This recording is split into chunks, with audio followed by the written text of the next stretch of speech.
The dash cam footage would eventually be watched by more than 30 million people. But on that warm Tuesday afternoon in Crestfield, Georgia, Officer Dale Pruitt had no idea the world was about to see exactly what kind of man he was. He only saw a black man working in a driveway. He made his decision before he even put the cruiser in park. This is the story of how a corrupt officer picked a fight with the wrong veteran, and how he lost everything because one teenager had the courage not to look away. Marcus Beaumont had not planned on coming back to Georgia. He had spent 24 years in the United States Army as a combat engineer, which is a careful way of saying he spent 2 decades doing the work that no one in a movie ever shows. Not the raids, not the firefights, not the dramatic rescues that make for good posters. He was the man who walked the roads first. He was the man who knelt in the dirt and looked for the thing that would kill the person walking behind him. He found it marked, it cleared it, and moved on to the next one. Then the one after that. He did this in Iraq. He did it in Afghanistan. He did it in places that still do not appear on any official record you can request through normal channels. And he was not just good at it. He was the kind of good that gets noticed by people who do not notice things easily. The kind of good that ends up in files with classification levels that most people will never be cleared to read. Marcus, who had gone by Reece since his 2nd year in service, because a sergeant from Louisiana could not pronounce Desmond, and had fallen back on his middle name, retired at 45, with a service record that was 3 pages long in the sections they were allowed to print, and considerably longer in the sections they were not. He came back to Georgia not because he loved it. Georgia had never been particularly generous to him. He came back because his father had lived and died there, and his father had left behind one thing worth returning for. A 1971 Plymouth Barracuda Forest Green with the original 440 cubic inch engine and a crack along the dashboard on the passenger side that his father had always meant to fix and never got around to fixing because time had a way of running out before the things that mattered got their turn. It was not the car Reece had known as a boy. The car he had known as a boy was the same car, but it had been repossessed on a November morning when Reece was 19 years old, 3 days after he shipped out for basic training. His father had never talked about it. Not once in 24 years of phone calls and holiday visits did his father mention the car. But Reece knew. He had come home on his first leave 14 months after basic and seen the empty space in the garage where the Barracuda used to sit. He saw the way his father's jaw tightened every time they drove past another man behind the wheel of something similar. He saw the specific way a loss lives in a man's body when he has decided for the sake of everyone around him that he is not going to show it. A man who carries a grief he cannot afford to grieve out loud carries it in his posture, in the angle of his shoulders, in the small particular way he goes still when something brushes the edges of what hurts.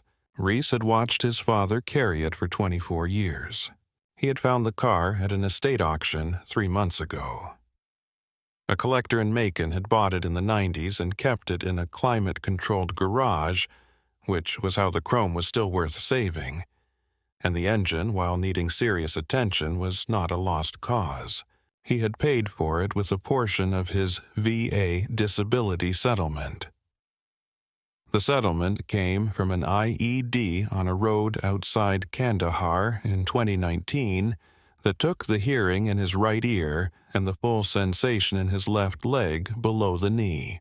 He did not dwell on that particular arithmetic.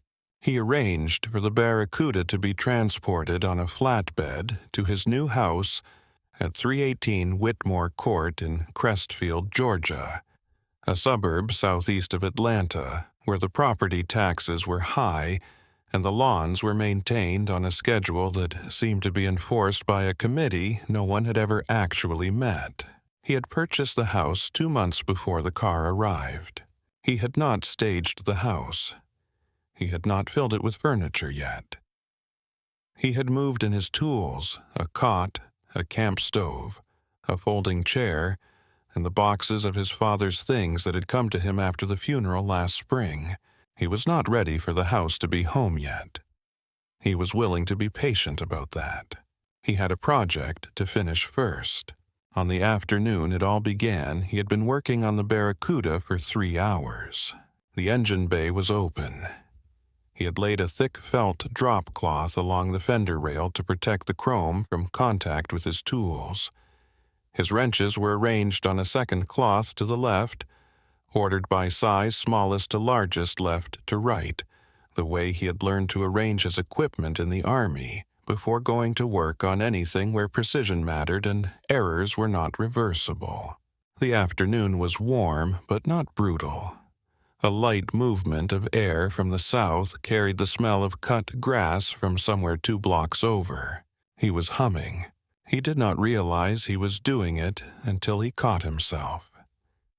It was a song his father used to play on Sunday mornings, something from the early 60s, something that belonged to a time before Reece existed, when his father was a young man, with a future he still believed was going to cooperate.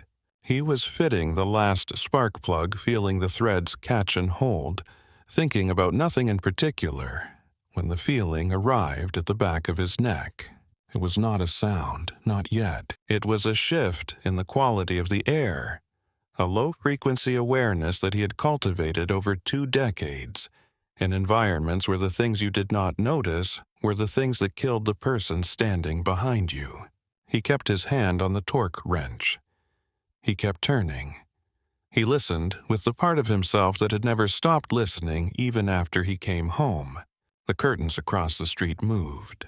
Her name was Loretta Weld, and she had lived on Whitmore Court for 22 years, long enough to know every car that belonged on this block, every face that was supposed to be here, every variation from the established order that she had appointed herself to monitor. She was 58 years old. She wore her silver hair in a precise cut that she had been maintaining with the same hairdresser for the past 11 years.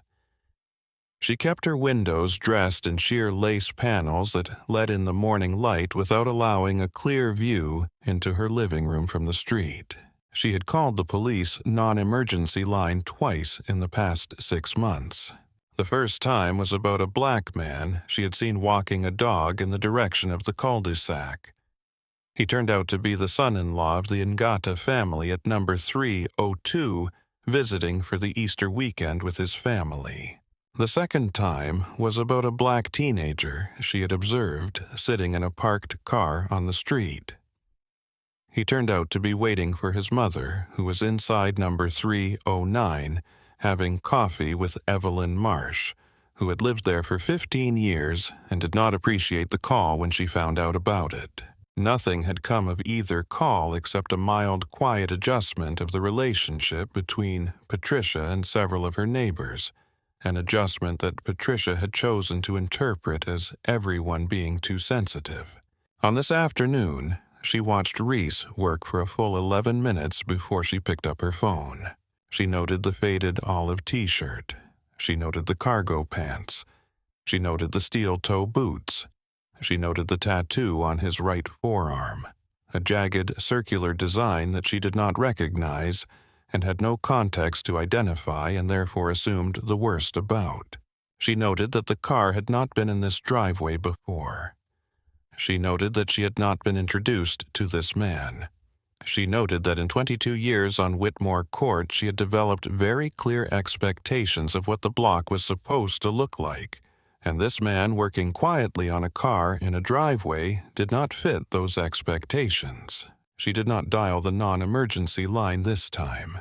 She dialed 911. Her voice when the operator picked up was hushed, in the way that some people get when they are frightened and thrilled at once, when a situation has given them a role to play that feels important and urgent and entirely their own. "There is a man," she said, "in the driveway of the old place on Whitmore. He is stripping a car. I think he is looting the property. He looks aggressive."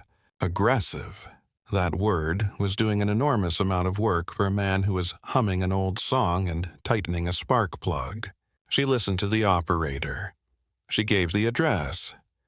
She said she thought the man might be armed, though she had no basis for this, and she said it in the careful, hedged way that people say things they want believed without wanting to be held responsible for them. She hung up and went back to the window. She adjusted the lace panel. She waited. 2 blocks away, on the far side of a billboard advertising a personal injury law firm whose tagline promised to fight for you, and whose principal partner had never lost a case he expected to lose. Officer Dale Pruitt was sitting in his patrol cruiser with the engine idling and the air conditioning running and his phone propped on the steering wheel. He was 29 years old. He had a buzz cut that was 2 weeks past, needing attention, a jaw that sat slightly too tight, and 3 years on the Crestfield Police Department. In those 3 years, he had filed 7 use-of-force reports. None of them had resulted in formal discipline. The department's review board had looked at each one and found them in the language that review boards prefer within acceptable parameters given the circumstances. Pruitt had taken this to mean he was good at his job. What it actually meant was that no one had looked closely enough to see the pattern, or that someone had looked and decided the pattern was easier to manage than to address. Both things can be true at once. Pruitt was bored that afternoon. Crestfield was safe, which meant it was predictable, which meant most of what Pruitt experienced at work was the low-grade frustration of a man who wants to feel like something important is happening and cannot manufacture that feeling out of traffic stops and noise complaints. When the dispatch call came through, suspicious individual possible burglary in progress, 318 Whitmore Court, he sat up in his seat. He told dispatch to show him en route. He flipped on his lights. He did not use the siren. He had a preference for arriving before a situation had time to prepare itself. He did not check the property registry before he drove. He did not ask dispatch for the name of the registered homeowner.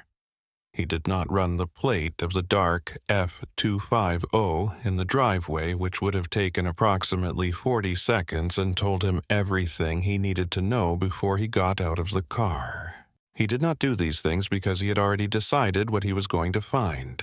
He drove toward Whitmore Court with the specific confidence of a man who believes his instincts are the same thing as facts.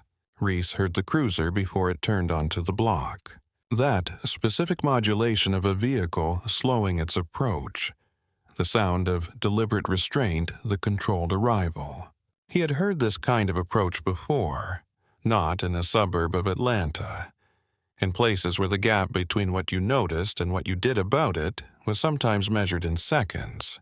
He set the torque wrench down on the felt cloth, carefully, in exactly the same position it had been in. He straightened up.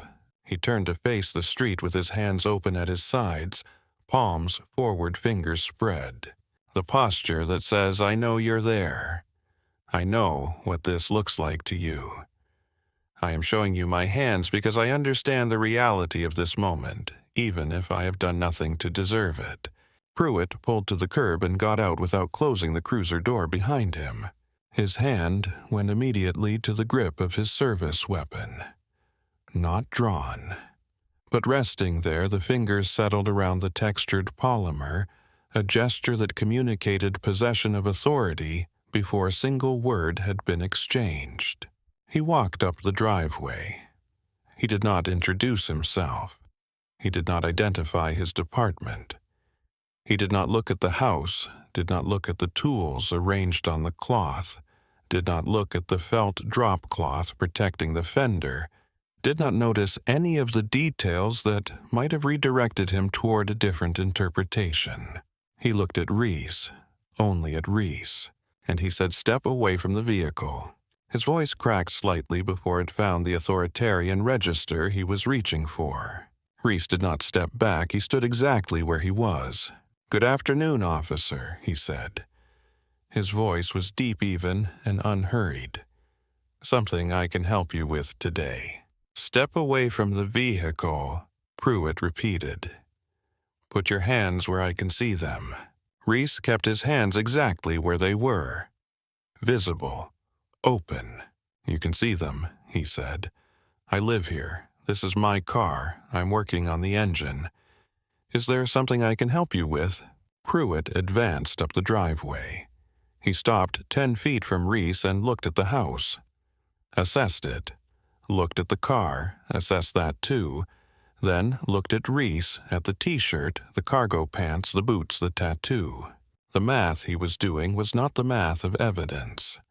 It was the math of assumption of a story he had already written before he turned onto this street. "You live here," he said, and the smirk was already forming at the corner of his mouth. "Sure you do, buddy.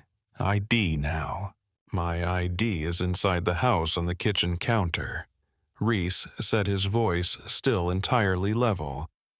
"I can go in and get it, or you can run the plates on the truck parked at the curb. They will come back registered to me. If you check the property deed, that will come back to me too. If you check the title on this vehicle, same result." Pruitt's hand tightened on the grip. "Do not move," he said. "You got proof of ownership for this car." Reece exhaled slowly through his nose. He had been home from his last deployment for almost 2 years. In those 2 years, he had read the news. He had watched the videos that circulated online. He had hoped in the specific way that hope and doubt share the same space in a reasonable man's mind that the reality of these encounters was somehow more nuanced than it appeared from a distance. He was not surprised to discover it was not. He was, however, tired. Tired in a way that went past the body and into something deeper. The tiredness of a man who has served faithfully and precisely and well and is now being asked to prove his right to exist in his own driveway. "Officer," he said, "my name is Marcus Beaumont. Every document that touches this property comes back to my name. I'm going to cooperate fully, but I need you to lower your voice and tell me what this is about." Pruitt did not lower his voice. He closed the remaining distance between them, entering the space that a person has a reasonable expectation of occupying without another person in it uninvited. This was a specific technique. He had used it before. Move into a man's personal space. Create pressure. Make him flinch backward or push forward. Either response becomes the justification for what comes next. But Reece did not flinch. He stood the way the felt cloth lay beneath his tools. Flat, settled, occupying exactly the space it was supposed to occupy. He looked at Pruitt with the expression of a man who has done this long enough to know the difference between a real threat and a performance of one. Pruitt did not like that look. He did not like what it implied about who was actually in control of this situation. "Turn around," he said. "Hands behind your back. I am detaining you for investigation of burglary and failure to comply with a lawful order." "Failure to comply," Reece said. He let one beat of silence pass. "I have answered every question you have asked me. You are resisting," Pruitt said, louder now, glancing toward the houses on either side of the driveway as though appealing to witnesses who had not assembled yet but who he was already imagining. "Turn around now." Reece weighed what he was facing. He had extensive training and physical engagement. He could have removed Pruitt's weapon from its holster in less than 2 seconds, swept his leg, and had the officer on the ground before the momentum stopped. He knew this the way he knew the layout of his own hands, with total certainty. But the life he had built, the quiet he had earned, the work he still had left to do on the car his father never got to finish. None of that survived the version of this afternoon where Reece uses what he knows. He played the long game. He had been playing the long game for 24 years. "All right," he said quietly. "You are making a mistake. A very serious one." Pruitt grabbed Reece's wrist. He spun him around and shoved him forward, and Reece's chest hit the quarter panel of the Barracuda with a dull, heavy sound that carried all the way across the street to the window where Patricia Weld was watching. The chrome fender took a small scratch along the top lip of the panel. Reece saw it. He registered it the way you register something that you will deal with later when the present situation is resolved. Pruitt wrenched his arms back and yanked the handcuffs from his belt. Across the street, Patricia whispered to herself, "He caught him." The officer caught the burglar. She would spend a long time later trying not to think about those words. The cuffs went on with the practiced speed of routine, but with more pressure than routine required. Pruitt ratcheted them down until the metal bit into the skin above Reece's wrists. He twisted the arms upward, testing the shoulder joints, applying the kind of torque designed not to break anything, but to make the body report its limitations. Reece absorbed it. He widened his stance, distributed his weight, settled into the position the way he would settle into any difficult situation that required endurance over reaction. His shoulders were thick with muscle, and with the specific density of scar tissue layered over years of demanding work. The torque was uncomfortable. He barely registered it as a threat. "They are too tight on the left," he said. "Check the spacing." "Shut your mouth," Pruitt hissed close to his ear. He ran his hands down Reece's sides across his back into his pockets. He pulled out a wallet, a heavy ring of keys, a folded receipt from a hardware store, and behind the receipt, tucked against the driver's license, a small laminated card. He threw the wallet and keys and receipt onto the trunk of the Barracuda. He opened the wallet. He found the driver's license. Marcus Desmond Beaumont, 318 Whitmore Court, Crestfield, Georgia. The address matched the house they were standing in front of. Something passed through Dale Pruitt's mind. A flicker of recognition that the math he had been doing was producing an answer he had not expected. But he was too far into the adrenaline now. In Pruitt's experience, backing down was weakness. Admitting error was weakness.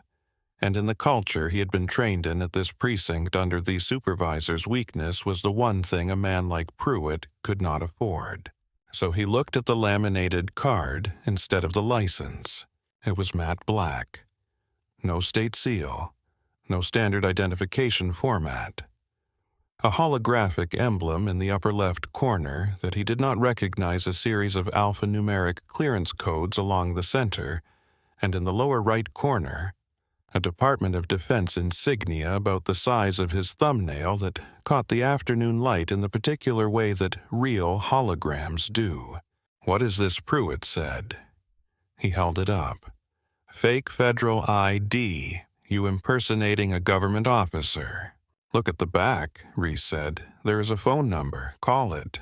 "I am not calling your people," Pruitt said. He shoved the wallet into his own breast pocket. This was a protocol violation. He knew it and decided he did not care. He grabbed Reece's arm. "You are coming in with me. We will deal with whatever this is at the station," Officer Reece said, and he planted his feet. It was like planting something that had a root system. "There is a camera on my porch. There is a camera on your dash. You are arresting a homeowner on his own property for a crime that did not happen. If you put me in that car, you are ending your career." Pruitt's face went red. He unholstered his taser. He pointed it at the center of Reece's back. "Get in the car," he said. "Get in the car, or I will use this on you right here. Do you understand me?" Reece looked ahead. He looked at the body camera clipped to Pruitt's chest at the green light blinking steadily, recording everything. "Do what you need to do," he said. "But make sure that camera is running. I want the judge to see exactly how you operate." Pruitt hesitated. He looked down at the green light. He hated that light. He had always hated that light. "Get in the car," he said again, and shoved Reece toward the cruiser. This time Reece moved. But not because Pruitt had given him no choice. Because as he turned toward the cruiser, he caught a glimpse of the second-floor window 2 houses down the block, and of the teenager standing there with a phone held absolutely still. The angle was good. The light was better. Reece ducked his head in the practiced reflex of a man who has spent 24 years knowing when he is being observed, and when that observation matters. He folded himself into the back seat of the patrol cruiser. The door slammed. The sound of it carried all the way down Whitmore Court. 2 houses away, Devin Webb did not move. He was 16 years old. He had been at that window since the cruiser turned onto the block. He would not move until there was nothing left to record.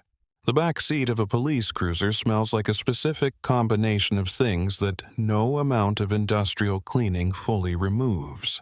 Reece sat with his hands behind him, the cuffs still too tight on the left, the hard plastic of the seat digging into his lower back. He breathed. He did it the way he had learned to breathe in situations that were difficult and not immediately resolvable. Slow, even. Without the chest. He was not afraid. He had been in worse places than this and had come out the other side. But he was feeling something. Not anger. Not the way that anger burns bright and fast.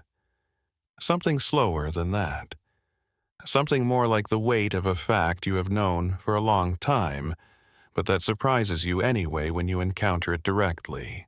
He had spent 24 years serving this country. He had walked roads in Fallujah so that other people could use them safely. He had knelt in the dirt of Afghanistan and found the things that would have killed the men walking behind him. He had served with precision and with patience and with the full investment of everything he had in the promise that this country extended to everyone who was willing to stand up for it. And here he was, in a cage. In the back of a car driven by a man who had looked at him and decided who he was before learning a single fact about his life. He closed his eyes for 3 seconds. Not from despair, not from surrender. He needed the 3 seconds to put the weight somewhere he could carry it without it showing on his face. Because what happened next was going to require him to be entirely clear-headed. He opened his eyes. Pruitt's voice came through the divider. He said, "We get a lot of guys like you. Think they can move into a place like this, flash a little money act like the rules don't apply. I have been doing this long enough to know what I'm looking at." "What are you looking at?" Reece asked. "A front," Pruitt said. "I know what drug operations cover when I see it. That car, that truck, that house. You did not earn any of that." Reece actually laughed. It was a short, dry sound, the laugh of a man who has encountered something so far from the truth that the gap between the statement and the reality is almost more surprising than the statement itself. "Drug dealer," he said. "That is the category you put me in." Pruitt smirked into the rearview mirror. "Where else does a man like you get that kind of money?" He let the implication sit. "Music, basketball." Reece looked at the back of Pruitt's head. He said, "I served 24 years in the United States Army. Combat engineer. 2 tours in Iraq. 1 in Afghanistan. Additional deployments I am not at liberty to discuss. The money for that house came from a VA disability settlement after an IED on a road outside Kandahar took the hearing in my right ear and the sensation in my left leg below the knee." Pruitt said nothing for a moment. Then he said, "I am going to search that truck. I guarantee I find something. A roach, a baggie, something." Officer Pruitt Reece said, and he read the name off the dashboard placard with the same calm precision he would have used to read a grid coordinate. "The only thing in that truck is a tire iron and a pocket Constitution, which you clearly have not read recently." Pruitt slammed the brakes at a stop sign. The jolt threw Reece forward against the divider cage. "Not another word," Pruitt yelled. Reece settled back. He let one beat pass. "Just remember," he said, his voice quiet and steady. "You started this." Sergeant Alma Briggs had been behind a desk at Crestfield PD for 14 years. She had the kind of instincts that develop when a person pays attention to patterns for long enough, and the kind of integrity that develops when a person decides at some early point in their career that they are going to act on those instincts even when it is inconvenient. When Pruitt's transmission came through the radio, one in custody resisting disorderly possible possession of forged government documents, something about it sat wrong with her. She pulled up the property registry and typed in the address. The deed came back immediately. Marcus Desmond Beaumont, 318 Whitmore Court. Purchase date 62 days prior. She sat with that for a moment. She pulled up a second database. What she found there made her pick up her desk phone, set it back down, and stare at the wall for almost a full minute while she decided what to do with what she knew. The booking area of Crestfield PD was mid-afternoon slow when Pruitt brought Reece through the back entrance. Terrence Boyle, the desk sergeant, was 54 years old, built like a man who had spent his 20s doing physical work, and his 30s refining his instincts, and possessed of a face that had stopped being surprised by anything approximately a decade ago. He was eating a late lunch. He looked up when Pruitt came in talking fast, narrating the arrest before anyone had asked, already performing the version of events that he intended to make official. Pruitt put the laminated card on the high counter. He said, resisting disorderly. "Drug front, possibly. Found this fake Fed ID on him. Maximum security protocol. No calls until I verify everything." Boyle set down his food. He picked up the card. He turned it over slowly. He looked at the holographic emblem. He looked at the clearance codes. He looked at the Department of Defense insignia. His chewing stopped.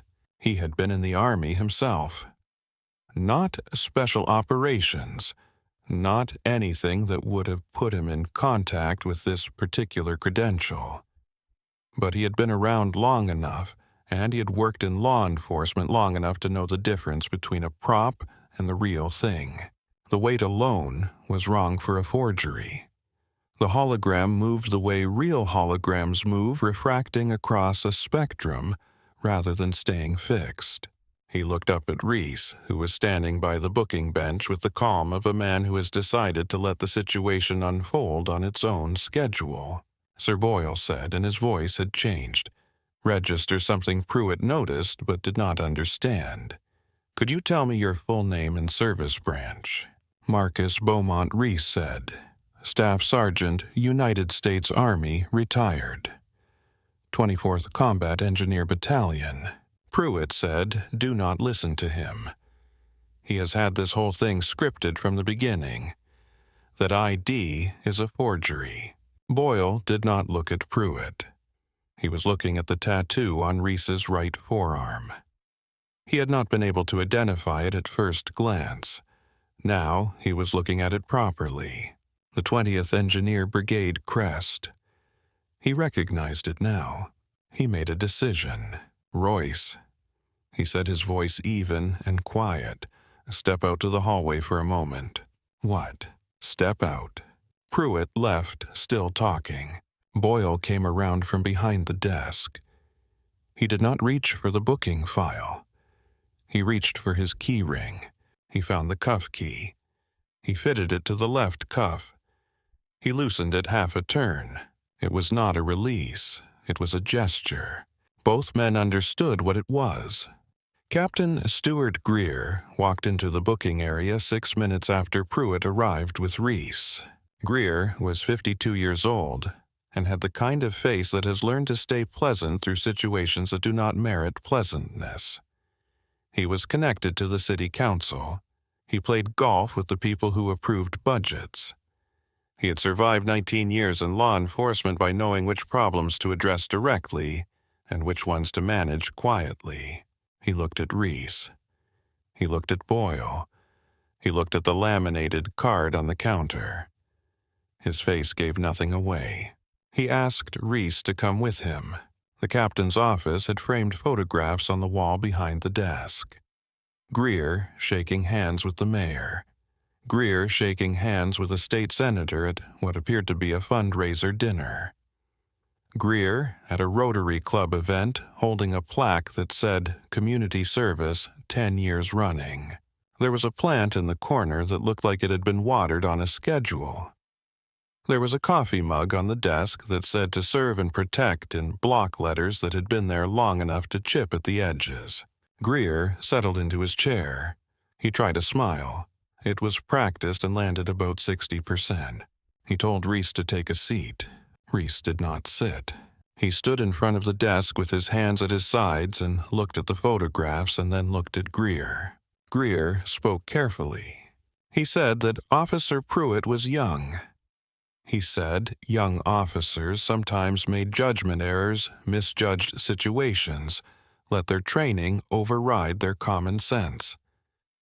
He said the department was of course prepared to drop the charge immediately in the spirit of community relations, and that Reece was free to return home, put this afternoon behind him, and they would all move forward. Reece let him finish. Then he said very quietly, "You are willing to drop the charges." Greer nodded. "That is generous," Reece said, "considering there were no legitimate charges to begin with." Greer held the smile. "Technically," he said, "Officer Pruitt did file a report. He stated you were combative and refused to cooperate. But in the spirit of moving forward in community relations, what happens to Officer Pruitt?" Greer picked up a pen. He tapped it against the desk surface. "A formal reprimand," he said. "A note in his file. Perhaps a day of de-escalation retraining." Reece stepped forward. He put his hands on the back of the guest chair, his knuckles not white but close to it. "Captain," he said, "your officer drew a taser on an unarmed man standing in his own driveway. He profiled me before he exited his vehicle. He assaulted me. He seized federal identification without lawful cause. He filed a false report. At no point during any of this did I raise my voice, make a threatening gesture, or refuse a lawful instruction." He held Greer's gaze without blinking. "If I had flinched, once your officer would have used that as justification for further escalation. You know that, I know that, and you know that I know it." "Let's not deal in hypotheticals," Greer said, and his tone had a new edge. "You are a military man, Beaumont. You understand split-second decisions, the fog of a difficult situation." "This was not a difficult situation," Reece said. "This was a man in a driveway doing a tune-up. There was no fog. Your officer brought the fog." He reached into his pocket and removed his phone. "I am going to make a call." Greer leaned forward. "I would advise against involving a local attorney. Lawyers in Crestfield understand how things work here." Reece dialed a number from the memory. It was not a local number. It was a direct line to the office of the Judge Advocate General at the Pentagon, a number belonging to a contact Reece had acquired during his years working with JSOC, a number he had memorized and never expected to use in a suburb southeast of Atlanta. "Colonel Wakefield's office," the voice answered on the second ring. "Colonel Wakefield," he said. "This is Marcus Beaumont, 24th Combat Engineer, retired. I have a situation." Greer stopped breathing more or less. Reece gave the summary in the same language he had used for 24 years of after-action reports, stripped of everything except what was true and in what order it happened.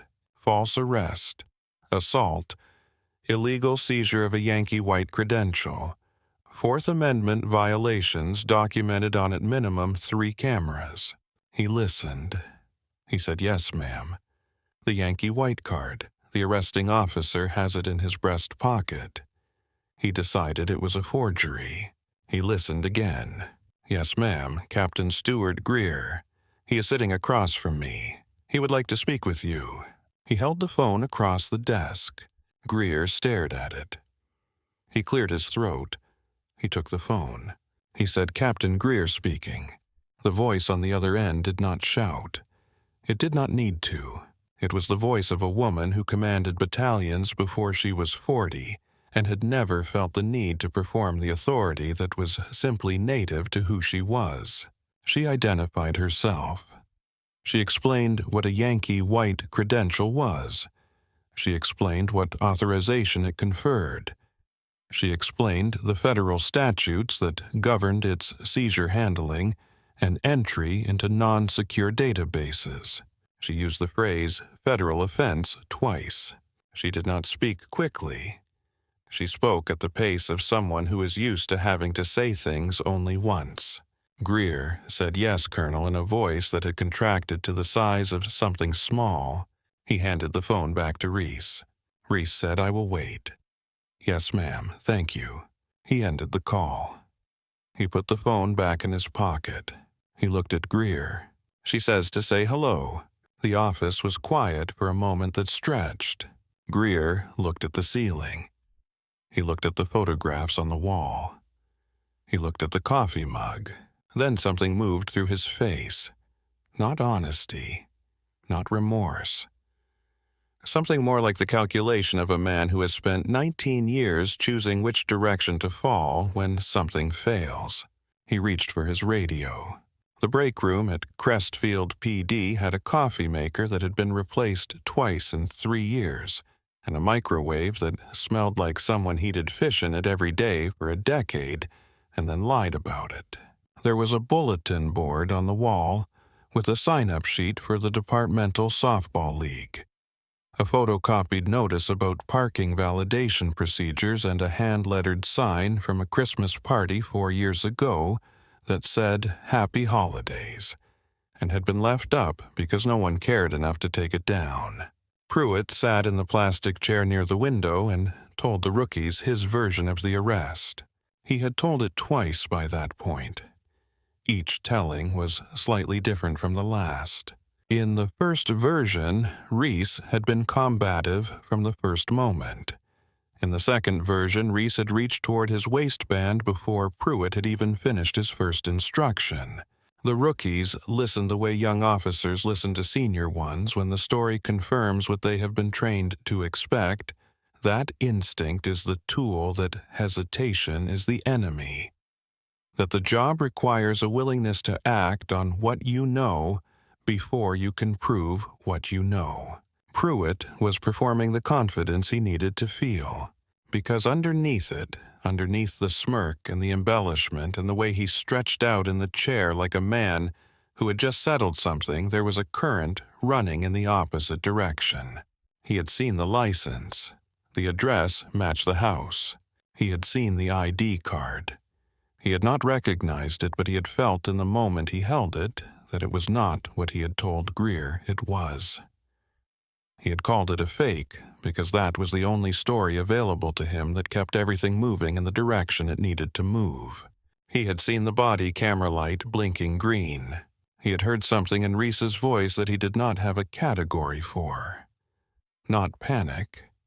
Not anger. The calm of someone who is waiting because they know something you do not, and they have decided to let you find out on your own. He had pushed all of this down into the place where inconvenient things go when a man needs to keep moving forward. But inconvenient things do not disappear. They sit just below the surface of the performance, generating a pressure that is different from confidence, and that eventually finds a way out through whatever opening presents itself. The rookies did not notice this. They were listening to the story.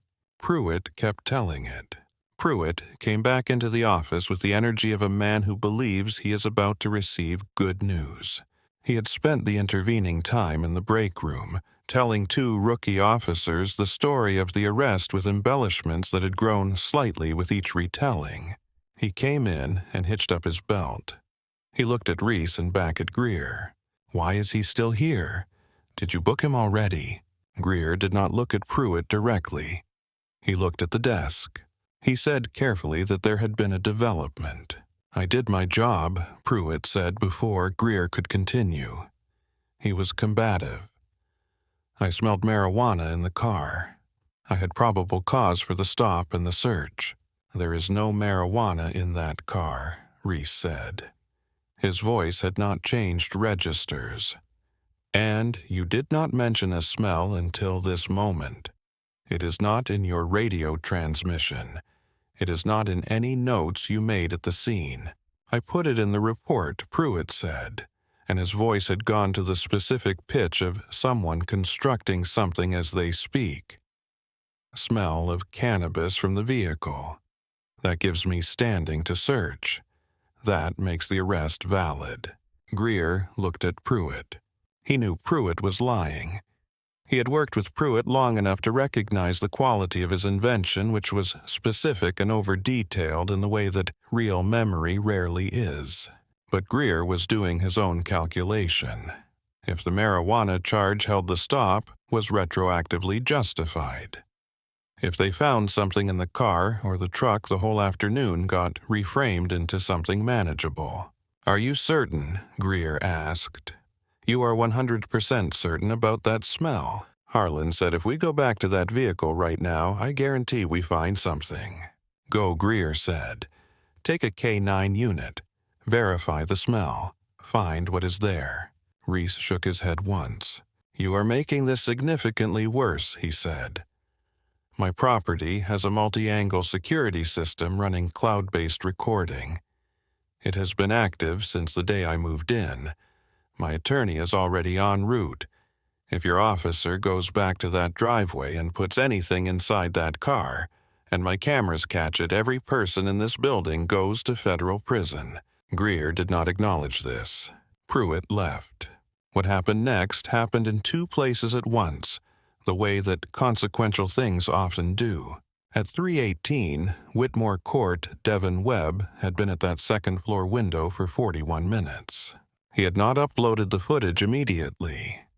He had held on to it for 11 minutes first, watching the street, watching the neighbors who had started to come out to their porches, watching the empty driveway where the Barracuda sat with the hood still open and the tools laid out. Then he uploaded it. The caption was 11 words. "Cop arrests our neighbor for fixing his car. No crime, no warning." He had 340 followers, mostly classmates, a few cousins.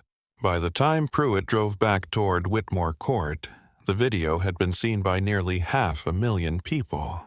Veterans recognized the tattoo on Reece's right forearm within the first 30 minutes.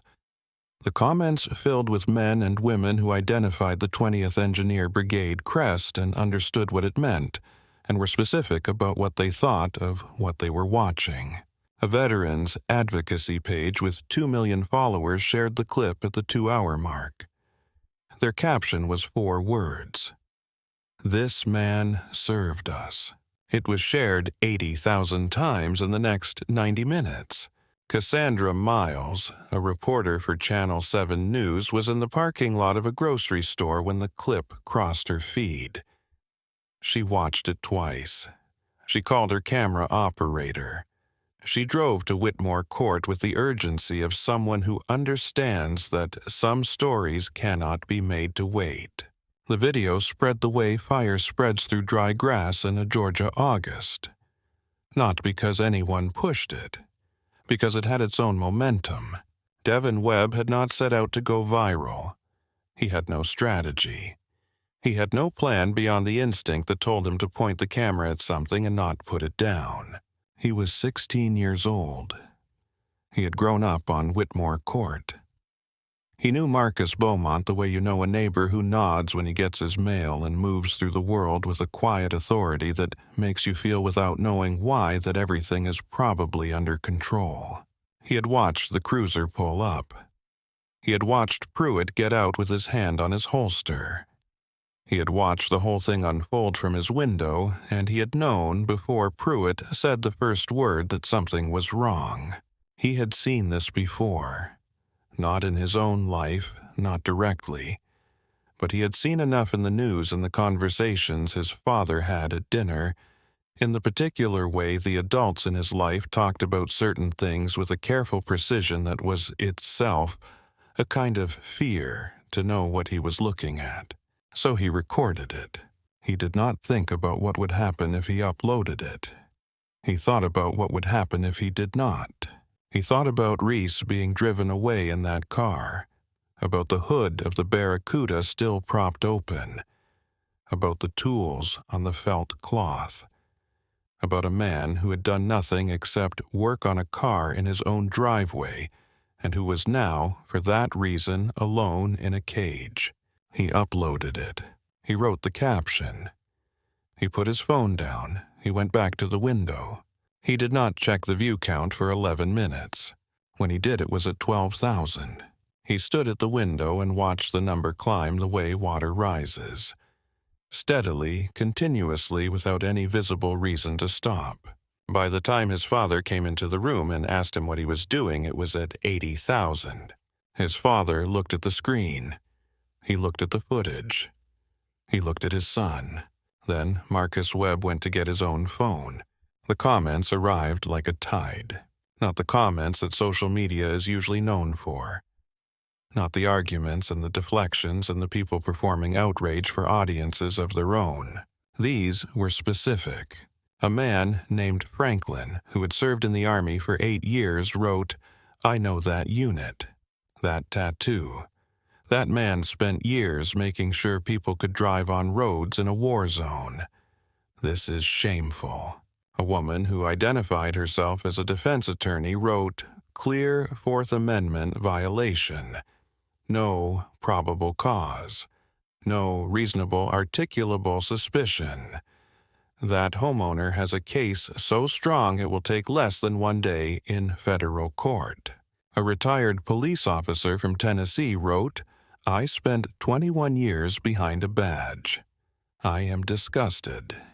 That officer violated 6 departmental policies in 11 minutes. He should not be wearing a uniform. Mechanics recognized the care with which the Barracuda was being worked on. The felt cloth. The organized tools. The deliberate, practiced movement of a man who knows what he is doing and respects the work. Veterans recognized the posture under stress. Hands, open, body still, the specific discipline of someone who has been trained to remain calm in situations that would undo most people. What traveled was not the drama. What traveled was the dignity. Reece had not shouted. He had not argued. He had not performed anything for any audience. He had simply stood in his driveway and told the truth and been taken away anyway. That was the thing that people could not let go of. That was the thing that made the video move. At the 2-hour mark, a veterans advocacy page with 2 million followers shared it. At the 3-hour mark, a civil rights organization shared it. At the 4-hour mark, 2 national news networks had producers calling Crestfield PD for a comment. The precinct's main phone line began ringing without stopping. First, local concerned residents, then local television stations, then wire services, then the Atlanta offices of 2 major national networks. Inside the station, a dispatcher knocked on Captain Greer's office door and told him quietly and with visible distress that there were news vans parked outside, and the mayor was on the line, and the phone board had completely jammed up. Greer said stall them. He closed his office door. He sat in the chair that faced the photographs on the wall. The mayor, the senator, the Rotary Club plaque.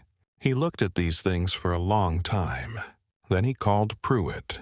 What Pruitt did not know, what he could not have known, because he had not been watching the situation in the way a careful man would, was that by the time he turned back onto Whitmore Court, with Corbin in the back of the car and the baggie in his breast pocket, he had already become the subject of something that was well beyond any single person's ability to manage. He had become a case, not just a complaint, not just an incident. A documented, time-stamped, multi-angle case that was already in the hands of the people who knew exactly what to do with it. Harrison Webb had received the text from Reece and had been in his car for 40 minutes by the time Pruitt arrived at the driveway. He had been on the phone with the district attorney's office. He had been on the phone with the DOJ field supervisor in Atlanta, who had pulled up the pattern of practice file on Crestfield PD that had been dormant for 8 months. He had been on the phone with Cassandra Miles, who had already positioned her crew. He had been, in short, setting up the exact conditions that Pruitt walked into when he reached into his breast pocket and made the last bad decision of his career as a police officer. None of this was a conspiracy. None of it was a trap. It was simply what happens when a man with training and integrity and a clear record is arrested without cause and picks up his phone. Pruitt arrived back at 318 Whitmore Court with K-9 officer Brett Cole in the passenger seat and a dog named Corbin in the back. He also had in his breast pocket a small plastic baggie containing less than a gram of marijuana that had been confiscated from a high school student 6 weeks ago and never entered into the evidence log. He had been keeping it. Insurance was the word he used in his own mind, for situations where a search needed to produce something. He had never expected to need it at this particular address. But Greer had given him the authorization. Greer needed him to produce something. And Pruitt needed to produce something more than he had needed anything in his career. The neighborhood looked different when he got there. People were on porches. A man with a dog was standing at the end of the sidewalk watching without pretending otherwise. The Channel 7 news van was visible at the far end of the block with its mast up. The camera appeared to be pointed the other direction. Pruitt got Corbin out of the back. The dog worked the Barracuda methodically, sniffed the tires, the door seams, the wheel wells, the undercarriage. He wagged his tail. He looked back at Cole. He did not signal. There were no drugs. Pruitt watched this with his jaw going tight. He looked at the camera van at the end of the block. The lens was pointing away. He looked at the houses. The sight lines were blocked by the cruiser on the left and by the angle of the fence on the right. He moved into position between the Barracuda's open door and the street. He used his body to close the last remaining sight line. He reached into his breast pocket. A voice came from the property line. Calm. Carrying without effort. The voice of a man who does not need volume. I would not do that if I were you. Pruitt spun around. The baggie was in his palm. He was still mid-motion, frozen. Standing at the edge of the property, having been there for 8 minutes without Pruitt noticing, was Marcus Webb, Devon's father. Retired Fulton County public defender. A man who had spent 22 years watching people get into situations they could not get out of, and who had developed in that time a very precise understanding of when something was about to happen. He had seen his son's video. He had come outside immediately. He had been standing at the property line for 8 minutes with his phone recording on a wide angle, waiting. Pruitt dropped the baggie. It did not land inside the car. It landed on the driveway gravel with a small sound that was much louder in its implications than it was in its actual volume. The camera operator from Channel 7, who had been walking a slow, quiet arc around the block for 4 minutes with a long lens, had the moment in frame. The red light on that camera had been on since the first minute. Harrison Webb came down the sidewalk with the deliberate speed of a man who knows exactly how much time he has and intends to use all of it. He was a civil rights litigator from Atlanta.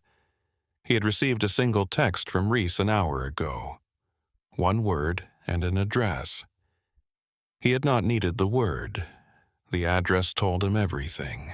He had handled 4 police department cases in Georgia in the last 7 years. He had not lost one of them. He came up the driveway and stopped 10 feet from Pruitt. "Step away from the vehicle," he said, immediately. Pruitt was still trying to cover the baggie with his boot. He looked up. "Who are you?" Harrison identified himself. His name landed the way it always did in these moments.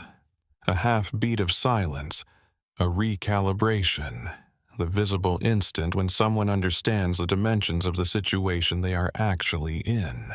"I am representing Marcus Beaumont," Harrison said clearly, and at a volume the neighbors could hear. "And you just attempted to plant evidence on live television."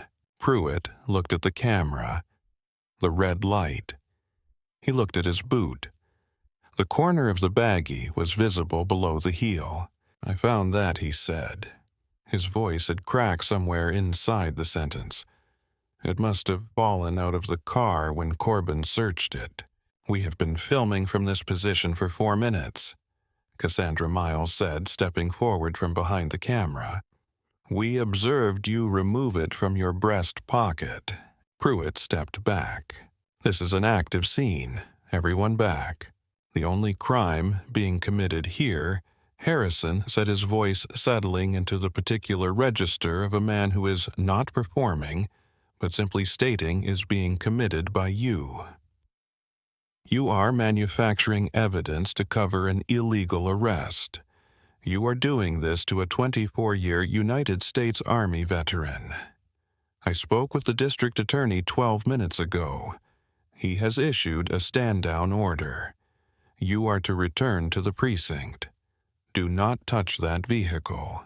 Do not touch anything in this driveway." Pruitt stood in the middle of a Whitmore Court and watched the story he had been building collapse around him in real time. The JAG liaison arrived 43 minutes after the call ended. He was a captain named Elroy, mid-30s ramrod posture in full Army service uniform with the JAG Corps insignia on his lapel. He did not arrive alone. He arrived with 2 DOJ investigators who had been waiting at the Atlanta field office for a case that met the threshold for immediate action, and had been briefed on this one 40 minutes after Reece's call to Colonel Wakefield. The threshold had been met. They walked through the front doors of Crestfield PD without stopping at the reception desk. The desk officer called after them.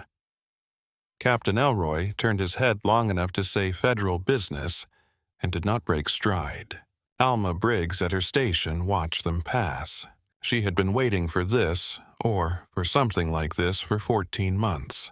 She felt watching them walk toward Greer's office the specific release of a person who has been holding something tightly for a very long time and is finally allowed to set it down. She was going to be asked to give her full account. She had it ready. She had been keeping it ready for a year. Captain Elroy knocked once on Greer's office door and opened it without waiting. Greer looked up. He saw the uniform. He saw the DOJ badges. He stood. Not from respect, from the instinct of a man who needs to feel like he is not being cornered. Elroy introduced himself. He said this precinct is now under federal review. We are here to take custody of Marcus Beaumont to secure all digital evidence related to today's arrest and to interview each officer involved. He said it the way people say things when they have done this before and do not need the other person's agreement in order to proceed. Greer said, "I think there has been some confusion today. Officer Pruitt acted in good faith. We are prepared to resolve this at the departmental level." Captain Elroy said the time for resolving this at the departmental level was approximately 3 hours ago. He opened the door wider. He looked at the 2 DOJ investigators. He said, "Start with the body cam servers." Reece walked out of the Crestfield PD back entrance into the evening air carrying his personal effects bag in his left hand. He had been processed released, and his record had been cleared before the paperwork was dry. Harrison walked beside him. Behind them, Colonel Wakefield and 2 DOJ investigators had already been inside the precinct for 40 minutes. The body cam footage had been secured. The arrest logs had been flagged. Pruitt's prior use of force reports were being reviewed. Sergeant Briggs had been asked for a full account of the complaint she had filed 14 months ago. The parking lot was transformed. Satellite trucks were parked along the perimeter fence. Reporters were set up at the chain link doing live shots. A crowd of residents stood on the public sidewalk. Not angry, not a mob, just present, people who had watched the video on their phones, in their homes, and had felt the need to be somewhere other than alone with it. Pruitt's cruiser turned into the lot. He could see all of it. He sat in the car for a moment before he had to get out and walk through it. He was still telling himself there was a version of this that he could navigate, that Greer would cover for him, that the Union would stand firm, that the camera angles were ambiguous enough that nothing was certain. He was wrong about all of these things. He did not know that yet. He got out. The cameras surged. Reporters shouted questions from behind the fence. He put his head down and pushed toward the back door. He swiped his keycard. The light blinked red. He swiped again. Red. He pounded on the door. It opened. Sergeant Boyle was in the doorway, not holding a sandwich, not making small talk, just standing there with his arms crossed and a look on his face that was not hostility but was absolutely finished. "Let me in," Pruitt said. "The cameras are eating me alive out there." Boyle held out his hand. "Gun," he said. "Badge, keys, now."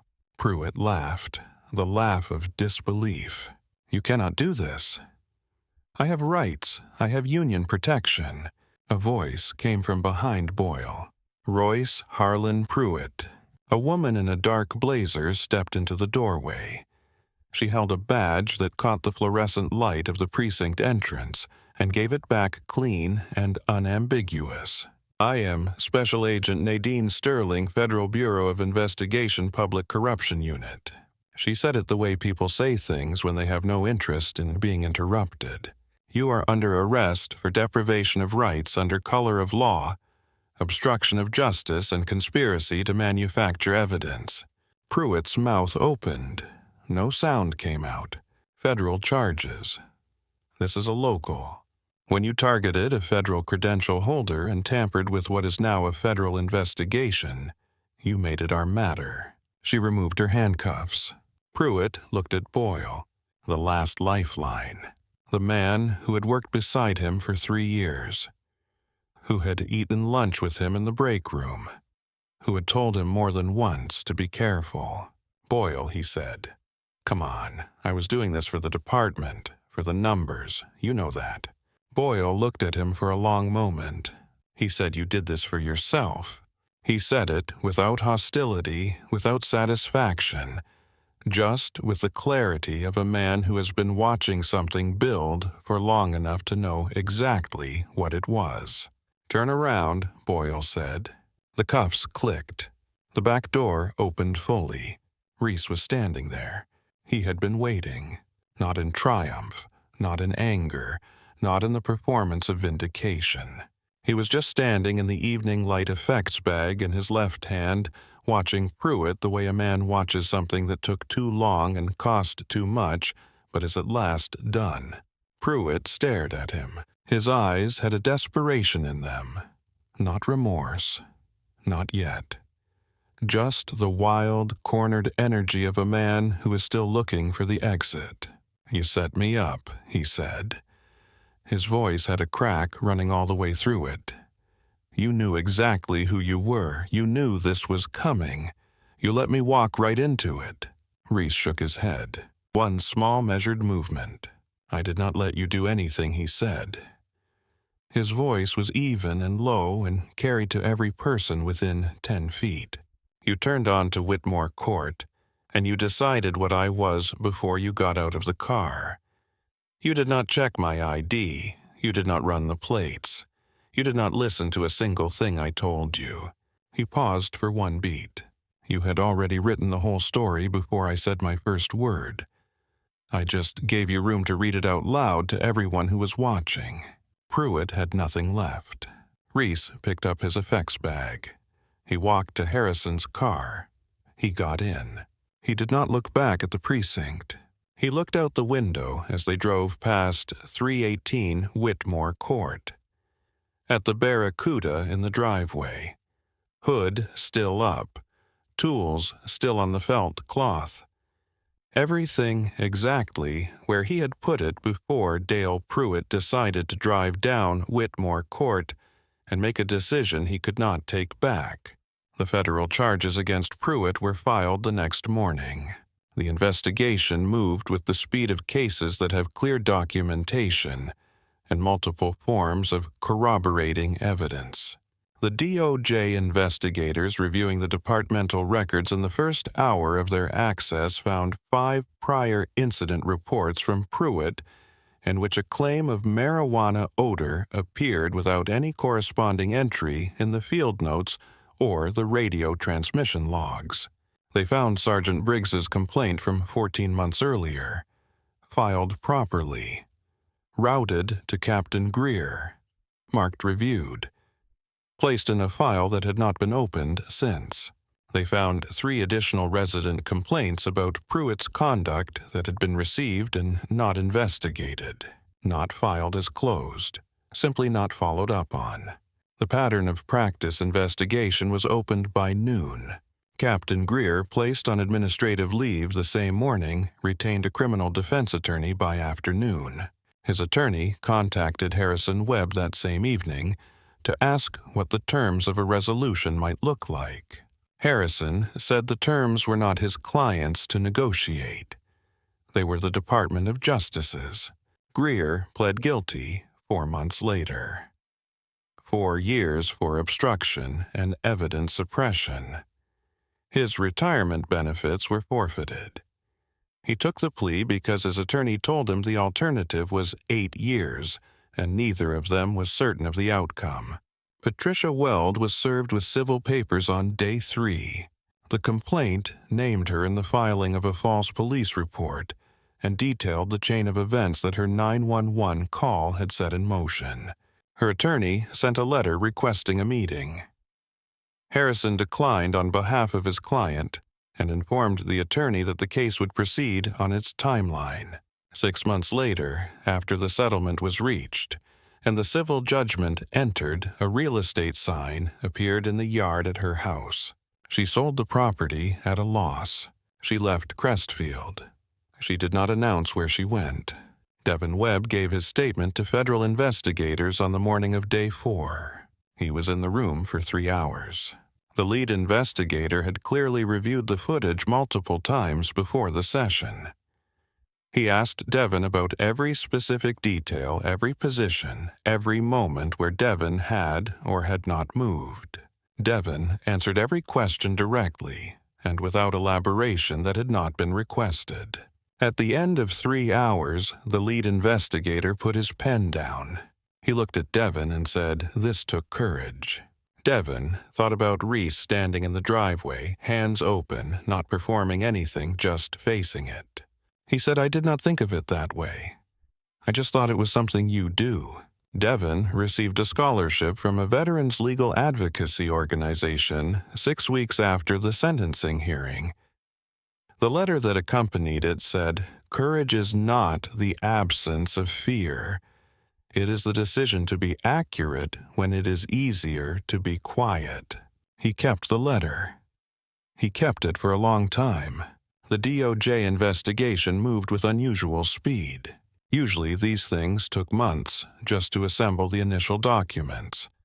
But the body camera footage, the home security cloud feed Devin Webb's footage, his father's footage, the Channel 7 long lens capture of the plant attempt, and Sergeant Briggs' testimony about the 14-month-old complaint meant that the evidentiary picture was not ambiguous. It was in the language of the assistant U.S. attorney who was assigned to the case, the clearest fact pattern I have worked with in 11 years. The assistant U.S. attorney said this privately in a conversation with the DOJ field supervisor. She did not say it publicly because she understood that her job was to prosecute and not to editorialize, but she said it. The field supervisor sent the case forward with full resources. Crestfield PD was placed under a federal consent decree. This meant that for the next 5 years, every use-of-force report, every stop-and-search record, every complaint received by the department would be reviewed by a federal monitor, who had the authority to flag, investigate, and escalate anything that did not meet the required standard. It also meant that 17 officers underwent mandatory retraining in a program designed not by the department, but by an external organization with no financial relationship to the city. The chief of police, who had been in his position for 2 years and who had inherited the culture without fully addressing it, submitted his resignation 3 weeks after the consent decree was signed. He resigned, he said in a brief statement, to allow the department to begin a new chapter. What he meant more precisely was that he understood the difference between a department that could be reformed and a leadership that could no longer lead it. He was replaced on an interim basis by Sergeant Alma Briggs, who was the only person in the building who had tried to do the right thing 14 months ago and had been overruled. The city council's appointment of Briggs to the interim role was depending on who you asked, either an act of genuine accountability or the most efficient form of image management available. Probably both. These things are often both. The 911 call that Patricia Weld had made was reviewed by the district attorney's office in the context of the civil complaint. The recording was played in full. The word aggressive. The suggestion that the man might be armed. The particular breathlessness of someone who has made themselves frightened by a situation that warranted no fright. The civil complaint named her in the chain of causation that led to the arrest. Her attorney offered a settlement. Harrison said the settlement was not the point. The point was the record. The case proceeded. A Fulton County court ruled in Reece's favor. The damages were modest in dollar terms. The record was not modest. Patricia Weld's name appeared in a published court opinion. The opinion described her call as willfully misleading. It described the cascade of events the call initiated. It noted that the caller had no factual basis for the claim that the man she observed was aggressive, or that he was engaged in criminal activity, or that he did not belong at the property she described. This opinion was publicly accessible. It did not disappear. The morning of the hearing, Reece woke before 5. He made coffee. He stood in the kitchen of 318 Whitmore Court with the cup in both hands and looked out the window at the driveway. The Barracuda was there, hood closed now, engine ready. He had not driven it yet. He was going to drive it after this was over. That was the arrangement he had made with himself. He dressed carefully, not because he needed to impress anyone in that courtroom, not because he was performing something, but because the clothes you put on in the morning are a choice about how you intend to meet the day, and Reece had been making that choice with the same deliberateness for 24 years. Plain dark suit, white shirt, the kind of tie his father would have approved of. He drove himself to the courthouse. The hallway outside the courtroom had the specific quality of courtroom hallways everywhere: pale fluorescent light institutional linoleum, the sound of the building's ventilation system doing the steady low work of keeping the air breathable. People sat on benches along the wall. Some of them were connected to other cases that were being heard in other rooms. Some of them were there because of Reece.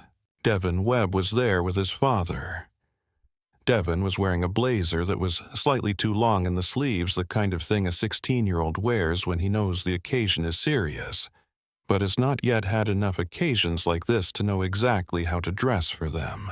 He saw Reece in the hallway and gave a short nod. Reece nodded back. That was all. No words, no ceremony. Just two people who understood what the other one had done and did not need to explain it to each other. Harrison Webb met Reece at the door to the courtroom. He asked if Reece wanted to review anything. Reece said no. He asked if Reece wanted to sit closer to the front. Reece said no. Harrison had worked with dozens of clients over the years. He had worked with people who needed every detail confirmed and rechecked and confirmed again before they could walk through a door. He had worked with people who collapsed in the hallway and needed to be held together long enough to make it to their seat. He had not worked with many people who were as still as Reece was, not still in the way of someone who is numb, still in the way of someone who has made their peace with the outcome of the thing they started and is now simply present for the ending of it. He asked Reece if he was all right. Reece said, "I have been all right for a while." He walked through the door. Pruitt was already seated at the defense table when Reece entered. He looked smaller, not physically. He was the same size he had always been. But something about him had contracted in the months since the arrest. The smirk was gone. The belt hitching, the swagger, the particular quality of a man who believes the room is arranged around his importance, all of that was absent. He sat with his hands folded in his lap and looked at the table in front of him with the expression of a man who has had months to understand the full scope of what he did and has not finished understanding it yet. He did not look at Reece when Reece came in. Reece did not need him to. He went to the back row. He sat down. He folded his hands. He waited. The prosecution presented its summary efficiently and without drama. The body camera footage. The home security system footage. Devin Webb's footage. Marcus Webb's footage. The Channel 7 long lens footage. The drug evidence. The prior incident reports with the phantom marijuana smell. The complaint Briggs had filed and Greer had buried. 7 exhibits, each one more damaging than the last. Pruitt's attorney had spent months looking for an angle and had not found one.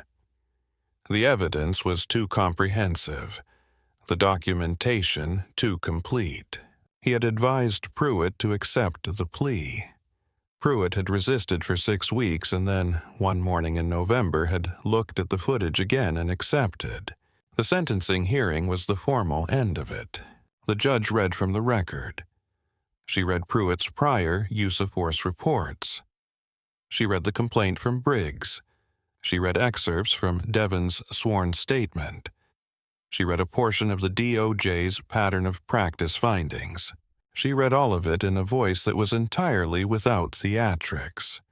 She was not putting on a performance. She was building a record, because the record was what lasted. The performance was what people remembered for a month or two. The record was what people could point to when the next version of this thing happened, and it always happened again. The question was whether the record existed to hold it accountable when it did. She set the papers down. She looked at Pruitt. She said what she had to say. She said it clearly and completely. And then she said 12 years, and the number sat in the room like a weight that had finally found the place it was always going to land. The sentencing hearing was held 4 months after the arrest. The courtroom was full. Reece sat in the back row in a plain, dark suit. He did not take the witness stand. He had declined to testify. His victim impact statement was 3 paragraphs. He had written it himself over 2 evenings on a legal pad, in the same spare and precise language he had used for 2 decades of after-action reports. He said he was not there to describe suffering. He said he wanted the record to reflect the facts. He said the facts were sufficient. The judge had presided over civil rights cases for 16 years. She had the specific weariness and precision of a person who has seen the same failure of accountability many more times than is acceptable, and has not made her peace with it. Before pronouncing sentence, she read from Pruitt's record. 7 use-of-force incidents. 0 sustained complaints. A department that had reviewed a pattern and called each instance acceptable for 3 years running. Then she looked at Pruitt directly. She said, "You are not what a police officer is supposed to be. You are a man who used the authority of the public trust as a personal instrument. You used your badge to punish a person for the act of existing in a place you decided he did not belong. She paused. And when that person turned out to be someone who had spent 24 years in the service of this country, your response was to attempt to manufacture a crime to cover what you had done. She paused again. 12 years federal. No parole consideration before 8. No law enforcement employment of any kind in any capacity ever. Pension forfeited. The gavel came down. In the back row, Reece stood. He buttoned his jacket. He nodded once to Harrison. He walked out of the courtroom. He did not watch them take Pruitt into custody. He had already seen enough. The 3 officers who had been in the break room laughing at Pruitt's version of the arrest cooperated fully with the federal investigation. They gave sworn statements that corroborated everything already documented. Each of them kept their position subject to retraining and a 2-year monitored probationary period. The 4th declined to cooperate. He was charged separately. He was no longer employed by the department before the month ended. The city council voted to settle Reece's civil lawsuit before it reached the discovery phase. Harrison made clear quietly and directly that discovery would surface documents nobody in city government wanted to see in print. Reece's conditions were specific. Every dollar of the settlement went into a legal defense fund for Crestfield residents who had been wrongfully arrested and could not afford to fight their way out. He kept nothing personally. When the city attorney called Harrison to confirm he had read the terms correctly, Harrison said yes. The city attorney was quiet for a moment. He said he is not keeping any of it. Harrison said that is correct. There was another pause.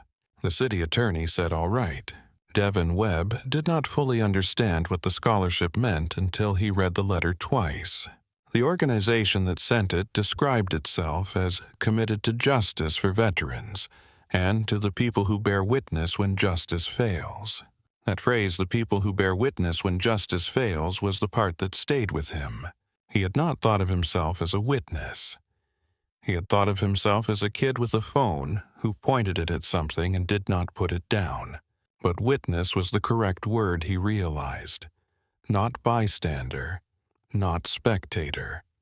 Witness. A witness is someone who sees something clearly and then agrees to say what they saw in a place where it can be heard and recorded.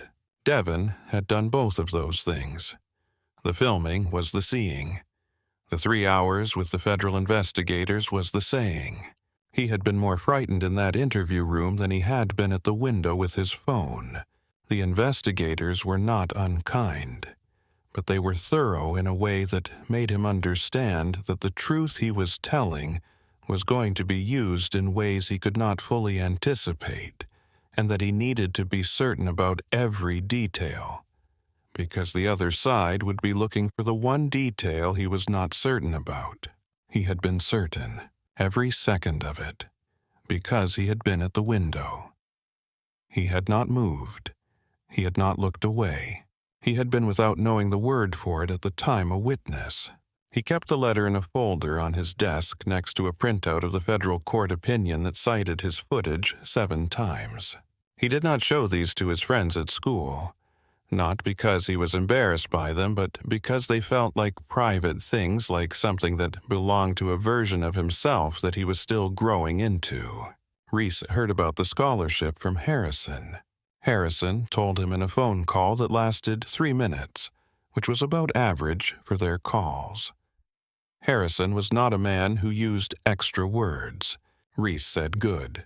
Harrison said, "That is all you have to say." Reece said, "What else is there to say?" He did the right thing. He should be recognized for it. I am glad somebody recognized it. Harrison said you could call him. Reece said, "I will go over when I have the car finished." Harrison said, "You are still working on the car." Reece said, "I have been a little busy." Harrison laughed. It was the kind of laugh that came from somewhere genuine. Reece was already smiling before the call ended.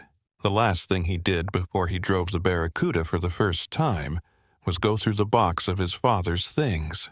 He had been putting this off, not because he was afraid of what was in it, but because some things deserve to be done when you are ready for them, and Reece had been learning since he came home to trust his own sense of when that was.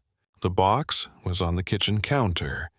He had moved it from shelf to shelf for 2 months without opening it. He opened it now. There were photographs.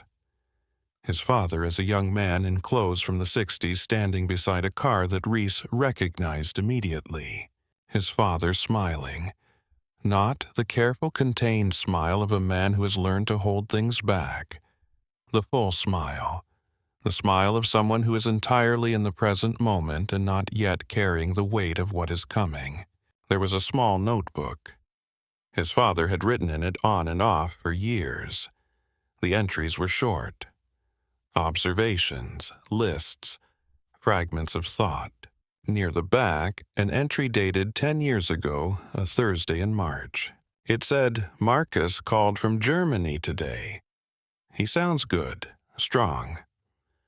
I told him about the car I saw at the auction in Macon, the '71 Barracuda, same green as ours. He said I should go look at it. I said maybe. That was all. Reece read it twice. He put the notebook back in the box. He put the box on the shelf. He went to the driveway. Weeks later, on an evening when the Georgia sky had gone the specific color it gets in the hour before dark, warm amber deepening toward rust, Reece turned his truck onto Whitmore Court. The street was different, not dramatically, not with signs or banners or any visible announcement of change. Just different in the way that places change after something real has happened in them, the way a room holds the quality of a significant conversation long after the people who had it are gone. Devin Webb was on his porch. He saw the truck and raised a hand. Reece raised one back. 3 houses past Devin, a couple who had lived on the block for 11 years and had never introduced themselves, were standing at the edge of their driveway. The husband lifted his hand. Reece lifted his. The yard across the street where Patricia Weld's house stood had a sold sign up with a lockbox on the post and the particular blankness of a place where something used to be. Reece pulled into his driveway. He sat in the truck for a moment, not thinking about anything specific, just sitting in the quiet that the neighborhood had settled into. He looked at the Barracuda. It was sitting exactly where it had been sitting when Dale Pruitt turned onto Whitmore Court. Hood propped up, tools arranged on the felt cloth. Everything in exactly the position he had left it that afternoon. He got out of the truck. He walked to the car. He stood over the engine bay. He had done this kind of work in every condition imaginable, in temperatures that turned tool handles into brands, at altitude with hands that had gone numb, in places where the margin for error was measured in something far more significant than paint. He had always finished what he started. He picked up the torque wrench. He fitted it to the last spark plug. He turned it. The click was clean and exact. That particular sound, the sound of a fitting seated correctly of something aligned and secured and complete, was one of the best sounds in the world to a man who had spent his life making sure that the things that mattered held together. He lowered the hood. It closed with the solid authoritative weight of something that had been built in 1971 by people who understood that permanence was not a flaw. He wiped his hands on the cloth. He stood for a moment beside the car. He thought about his father, about a November morning when Reece was 19 and shipping out, and a car that was there when he left and gone when he came back, about the way a man carries a loss he cannot afford to show, about what it means to finish something for someone who did not get the chance to finish it themselves. He thought about 24 years of roads, and about one driveway on a quiet block in Georgia, and about the specific unremarkable courage of a 16-year-old kid who pointed a camera at something unjust and did not look away. He opened the driver's door. He sat down in the cracked leather seat. He put his hands on the wheel. He felt the particular solidity of a steering wheel that belongs to a car that was built to last. He put the key in the ignition. The engine caught on the first turn. It did not hesitate. It did not sputter or struggle or require persuading. It caught and held and found its rhythm, a deep, even rolling sound that was not the loud, frantic sound of something proving itself, but the sound of something that has been patient and is now simply ready. The sound rolled down Whitmore Court. Devon looked up from his porch. The man 3 houses down turned toward it. It was the sound of an engine that had been silent for too long. A car rebuilt from what had been taken. A man on his own driveway on his own terms. Reece did not look at the empty space where Pruitt's cruiser had sat. He did not look across the street. He looked forward. Down the length of Whitmore Court, to where it met the road, to where the road opened up, to where the evening was still going ahead of everything open and unhurried belonging to anyone with the patience to keep driving toward it. He put the car in gear. He let his foot off the brake. The Barracuda rolled forward, down the driveway, onto the street, past Devon on the porch, past the sold sign across the way, past the couple at the end of their driveway who raised their hands again. And then it was on the open road, moving, the engine doing exactly what it was supposed to do, exactly the way it was supposed to do it. Reece drove. He did not know where he was going tonight. He did not need to know yet. The road was long. The evening was his. The car was his. The quiet was his. He had spent 24 years making sure those things were possible for other people. He had spent 4 months making sure they were possible for him. Both things had cost him something. Both things had been worth it. The Barracuda moved forward down the open Georgia road as the sky went deeper, and the streetlights came on one by one behind him, and Reece drove toward whatever came next with the steady, unhurried confidence of a man who has learned past all doubt and past all cost exactly who he is. He drove for 40 minutes. No destination, just the road. He went past the kind of Georgia landscape that exists between the suburbs and the countryside. The stretch where the developments thin out, and the trees come back where the road has 2 lanes, and the speed limit is higher and there's room to think. He drove with the windows down. The engine was loud in the good way, the kind of loud that comes from power correctly contained from a machine doing exactly what it was built for, taking the road the way the road was meant to be taken. He did not think about Pruitt. He did not think about the courtroom. He did not think about any of it. He thought about his father, about a Thursday in March 10 years ago, and a notebook entry about a car at an auction in Macon. He thought about the smile in the photograph, the full one, the one before the wait arrived. He drove, and after a while, the thinking stopped too. There was just the road and the engine and the evening and the open Georgia sky going dark at the edges and still bright in the center the way it does in that specific hour when the day has not quite agreed to end. If this story moved you, if you believe that dignity is not optional and that no one is above the law, we hope you will subscribe our channel. There are more stories like this one, stories about people who stood their ground and changed what happened next. We tell them because they deserve to be told.